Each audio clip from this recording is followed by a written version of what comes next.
Collector Akshay Singh ने बैठक में दिए आवश्यक दिशा निर्देश। श्री रामराजा मंदिर खुलने के पूर्व व्यवस्थाओं में किया जा रहा सुधार। ओरछा में 8 जून से धार्मिक स्थल खोले जाने के शासन द्वारा निर्देश मिलते ही जिले की सुप्रसिद्ध धार्मिक नगरी ओरछा में विराजमान श्री रामराजा सरकार के मंदिर एवं पवित्र बेतवा नदी पर व्यवस्थाओं को बनाने के लिए कलेक्टर अक्षय सिंह, पुलिस अधीक्षक मुकेश श्रीवास्तव ने अपने अधीनस्थ अमले के साथ मंदिर प्रांगण एवं बेतवा नदी का निरीक्षण कर आवश्यक निर्देश दिए। साथ ही श्रद्धालुओं को भी कोई परेशानी ना हो, इसके लिए रूपरेखा बनाई गई। जैसा कि विदित हो कि देश में कोरोना वायरस के मद्देनज़र सभी धार्मिक स्थल बंद किए जाने के निर्देश शासन से मिलते ही समूचे बुंदेलखंड के अयोध्या के नाम से विख्यात धार्मिक एवं पर्यटक नगरी ओरछा के श्री रामराजा सरकार का मंदिर बंद कर दिया गया था। अब 8 जून से मंदिर खोले जाने के निर्देश मिलने के बाद प्रशासन द्वारा व्यवस्थाओं को बनाया जा रहा है, जिससे फिजिकल डिस्टेंसिंग के साथ श्रद्धालु दर्शन कर सकेंगे। ओरछा क्षेत्र से SRB पर हरीश महाराज की रिपोर्ट। निर्णय हुआ है आज मंदिर को खुलने के लेके, इस संबंध में क्या क्या निर्णय लिए हैं आपने अभी? देखिए, मंदिर को खोलने के संबंध में अभी तो अंतिम निर्णय नहीं हुआ है। वो बहुत सारी परिस्थितियों पर डिपेंड करेगा, और जो उसके लिए व्यवस्था बनानी है जब भी मंदिर खोलना होगा उसके बारे में सभी सेक्शंस लगातार चर्चा हम लोग कर रहे हैं। और कुछ जो व्यवस्थाएं कर रहे हैं उसमें प्रमुख रूप से ये है कि एंट्री रेगुलेट होगी, निकलने का रास्ता भी रेगुलेट होगा, सभी लोगों की थर्मल स्कैनिंग होगी।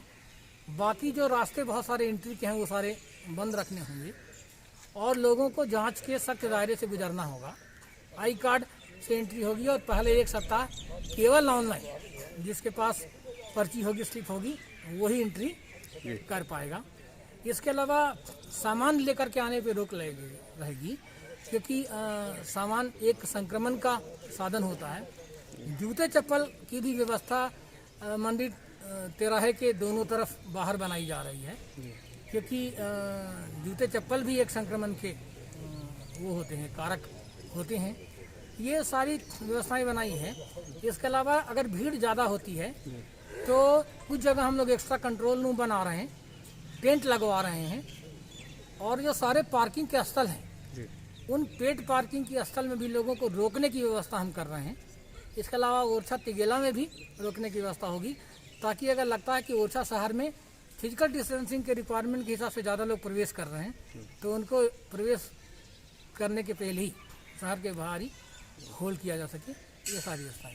तो मंदिर में कैसा क्या चरण रहेगा? जब कोई मंदिर में अंदर प्रवेश करेगा तो कैसे क्या कराया जाएगा? मंदिर में अभी जो व्यवस्था सोचा गया है वो ये कि मुख्य दरवाजे से प्रवेश तो करेंगे, और थर्मल स्कैनिंग होगी आई कार्ड देखने के बाद, और थर्मल स्कैनिंग करने के बाद जिगजैग में घुसेंगे।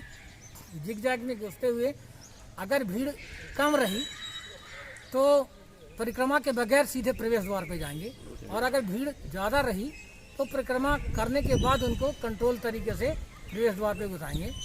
और दर्शन जब करने जाएंगे तो वहाँ पे बीच में मंदिर जी जो पंडित जी जहाँ बैठते हैं, जहाँ मुख्य मंदिर का गर्भ भी है, और श्रद्धालुओं के बीच में एक जाली टाइप की कोई व्यवस्था रहेगी, ताकि अभी तक जो फूल सेक के चढ़ाने की या प्रसाद का टुकड़ा देने की जो परंपरा है वो रोकने।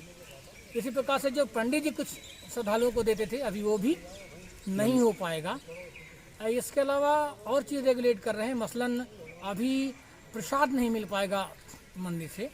प्रसाद लोग वहाँ लाएं, श्रद्धा से उसमें टच कराएं और उसी को अर्पित मान करके ले जाएं। अभी राजभोग नहीं मिल पाएगा, अभी लड्डू प्रसाद का वितरण नहीं होगा, अभी कोई VIP दर्शन नहीं होगा। इसके अलावा बाकी जो मंदिर के अंदर छोटे छोटे और मंदिर हैं और जो पुजारीगण हैं उनको उन मंदिरों के दर्शन भी दूर से ही करना पड़ेगा। रामराजा सरकार के दर्शन के बाद उन लोगों को दूर बैरिकेड जो लगी रहेगी वो आम श्रद्धालु को इजाज़त नहीं देंगे कि वो सबके पास तक जा सके, क्योंकि हम ये चाहते हैं कि कोई भी पुजारी जी हमारे संक्रमित ना हो, क्योंकि एक के संक्रमित होने से भी पूरा परिसर हमारा संक्रमित होगा। तो उन प्रतिमाओं का, ठीक है, उन देवी देवताओं का लोग दूर से ही प्रणाम कर पाएंगे। ये भी व्यवस्था होगी। सर, कुछ शुरू में इस तरह की व्यवस्था है कि पहले स्थानीय लोगों को प्रवेश दिया जाएगा, उसके बाद बाहर से आने वाले लोगों को प्रवेश दिया जाएगा? 1 सप्ताह तक तो हम लोग ट्रायल बेसिस पे ये चाह रहे हैं कि सभी लोग ऑनलाइन ही करके आएँ, ताकि व्यवस्था बनाने में सहयोग हो। और साथियों का सुझाव ये था कि आप, क्योंकि तकरीबन हर घर में एंड्रॉयड मोबाइल फ़ोन है और उससे आराम से ये प्रिंट निकल सकता है, उस निःशुल्क निकल रहा है, तो एक सप्ताह पर्ची लेकर के आएँ ऑनलाइन की ही कोई व्यवस्था, वो चाहे बाहर का हो चाहे वो यहाँ का, ये व्यवस्था सोचा हम लोगों। Thank you. तो ये सर जो कोरोना काल चल रहा है उसी में मंदिर भी खुलने की आप लोग व्यवस्थाएं शुरू कर रहे हैं, तो सर इसको देखते हुए किस तरह से यात्रियों को प्रवेश दिया जाएगा, क्या सुरक्षा की व्यवस्थाएं होंगी? उनकी सुरक्षा की जहाँ तक व्यवस्था है उनसे, जैसा भी कलेक्टर साहब ने बताया है, वो सब चीज़ें तो बाध्यकारी हैं ही।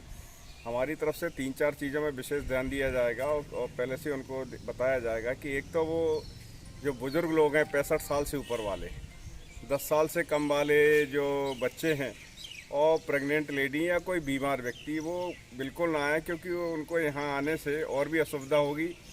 और उसमें ऐसे लोग जो पहले से ही किसी गंभीर बीमारी से ग्रसित हैं, बहुत ज़्यादा आने से, बहुत ज़्यादा उनको एक्जर्सन से और ये सब चीज़ों का प्रकोप बढ़ सकता है। तो हम उनके लिए विशेष रूप से अपील करेंगे कि अभी कृपया वो घर पर ही ईश्वर को प्रणाम करें और उनका निरंतर स्मरण करें। जब वो स्वस्थ हो जाएं, समय जब ठीक हो जाए, तब फिर आएँ दर्शन करने भगवान के।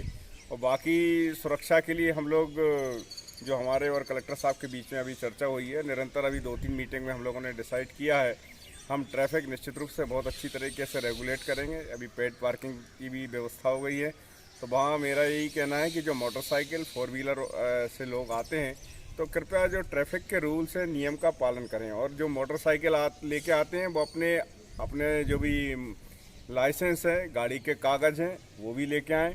4 व्हीलर से आते हैं तो वो भी कागज़ लेके आएँ। ऐसा नहीं है कि साहब मैं घर पे रख के आ गया, अन्यथा उनके खिलाफ़ कड़ी कार्रवाई की जाएगी। नंबर 2, और जो बाहर वाले जो भी व्यक्ति आएंगे और उनका सिर्फ दर्शन का उद्देश्य, तो उन्हें यहाँ अनुचित रूप से रुकने की इजाज़त नहीं मिलेगी। यहाँ आए और पिकनिक मनाने चले गए। यहाँ धर्मशाला में भी, यहाँ मंदिर प्रांगण में भी, विभिन्न जगह पर नदियों के आसपास, चूँकि 144 इम्पोज्ड है, किसी को भी स्नान की इजाज़त नहीं देगी। अगर जो इस तरह के कृत्य में पाया जाता है, उनके खिलाफ़ हम लोग वीडियोग्राफी करा के और उनके खिलाफ जो नियमानुसार IPC के सेक्शन में कड़ी से कड़ी कार्रवाई इंश्योर करेंगे। फेस मास्क लगाना अनिवार्य है, सैनिटाइज होना अनिवार्य है।